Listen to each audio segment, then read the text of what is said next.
आम लोगों की समस्या का समाधान करने के लिए कांग्रेस ने जनता दरबार की शुरुआत की है। कांग्रेस प्रभारी अविनाश पांडे के निर्देश पर कांग्रेस कोटे के मंत्रियों में सबसे पहले स्वास्थ्य मंत्री बन्ना गुप्ता ने जनता दरबार की शुरुआत कांग्रेस भवन में तो की, मगर फरियादियों की समस्या का समाधान नहीं होने से आम लोग संतुष्ट नहीं दिखे। हद तो तब हो गई जब स्वास्थ्य मंत्री बन्ना गुप्ता के व्यवहार से फरियादी कांग्रेस भवन में ही फपक फपक कर रोने लगे। दरअसल यह नज़ारा तब दिखा जब 2013 से 2019 तक रांची सदर अस्पताल सहित अन्य स्वास्थ्य उपकेंद्रों में सुरक्षा गार्ड के रूप में तैनात लोगों को ठेकेदार द्वारा नौकरी से हटाए जाने से परेशान होकर मंत्री जी से गुहार लगाने पहुंचे थे।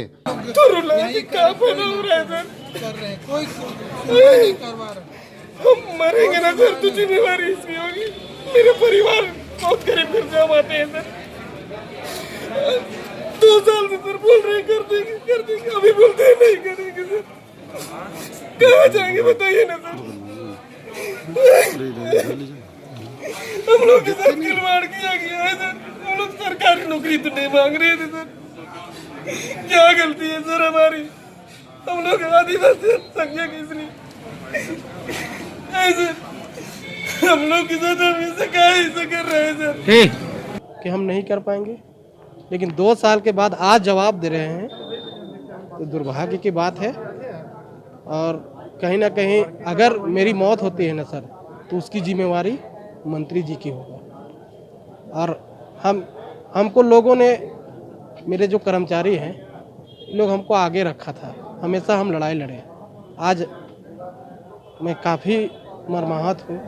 मंत्री जी के व्यवहार से पीड़ित सुरक्षा गार्ड इतने दुखी थे कि अपनी मौत के लिए स्वास्थ्य मंत्री को जिम्मेदार मान रहे थे। पीड़ित सुरक्षा गार्ड मोमिन अंसारी ने स्वास्थ्य मंत्री पर इस मामले में मुख्यमंत्री से मिलने की बात कहकर अशोभनीय व्यवहार करने का आरोप लगाया है।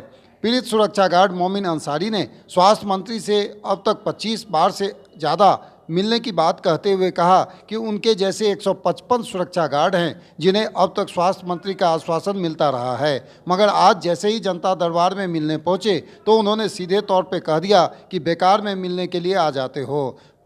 इधर स्वास्थ्य मंत्री बन्ना गुप्ता ने सुरक्षा गार्ड की समस्या को पेचीदा बताते हुए समाधान नहीं होने की बात कही है। स्वास्थ्य मंत्री के जनता दरबार में खिलाड़ी से आए एक निःशक्त कृष्णा साहू को आर्टिफिशियल लिम्ब लगाने का आश्वासन दिया गया।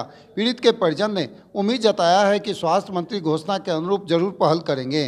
गौरतलब है कि कृष्णा साहू को एक पाँव में ट्यूमर हो जाने के बाद पाँव को काटना पड़ा था। संबंधी भी हैं, बहुत से पुलिस से संबंधित हैं, कुछ ज़मीन से संबंधित हैं, कुछ जो है शादी विवाह से भी संबंधित है। तो जो भी समाज में जहाँ भी कोई गरीब गुरबा है या जो सामान्य लोग हैं जिनकी सुनवाई नहीं हो रही है और वो लोग आ रहे हैं, उनकी सुनवाई हम कर रहे हैं। सीधे जितने अधिकारी हैं उनसे संवाद स्थापित कर रहे हैं। तो मैं समझता हूँ कि ये बहुत अच्छी परंपरा भी है और मैं तो शुरू से इस काम को करता रहा हूँ। लेकिन अब पार्टी के हमारे आदरणीय प्रभारी जी का भी दिशा निर्देश है, उसका भी अनुपालन हो रहा है।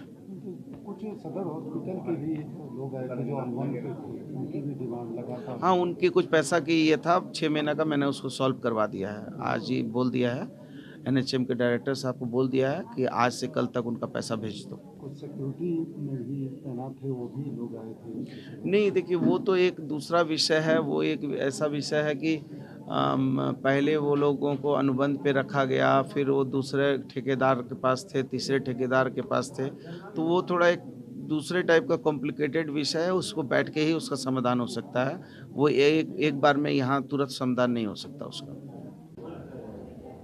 मंत्री जी से हमको पैर लगवाना है सर, और वो सब बिजनेस भी बैठल है, कमाही वाला बैठल है, घर में बहुत दिक्कत हो रहा है। कब से ये चीज़ है? ये तो 2 साल से है सर। शुरू ट्यूमर हो गया था, ट्यूमर हुआ तो अंचल कुमार बोले कि ऑपरेशन कराना होगा। ऑपरेशन कराएं, फिर साल भर के बाद फिर डॉक्टर से दिखाएं तो बोल रहे हैं कि कैंसर पकड़ रहा है।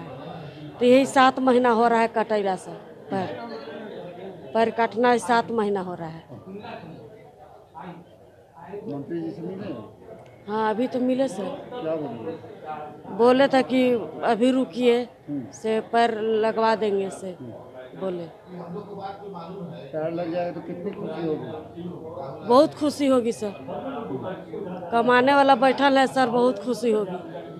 कोई नहीं है कमाने वाला सर मेरा घर। इतने राशन मिल रहा है कि हम लोग खा कांग्रेस प्रभारी अविनाश पांडे के निर्देश पर कांग्रेस भवन में शुरू हुआ मंत्रियों का जनता दरबार के पहले ही दिन लोगों की परेशानी खुलकर सामने आई। स्वास्थ्य मंत्री के समक्ष लोग इस उम्मीद के साथ आए कि उनका समाधान होगा, मगर मंत्री जी के द्वारा दो टूक जवाब दिए जाने से मर्माहत फरियादी इतने दुखी हुए कि अपना आंसू रोक नहीं पाए।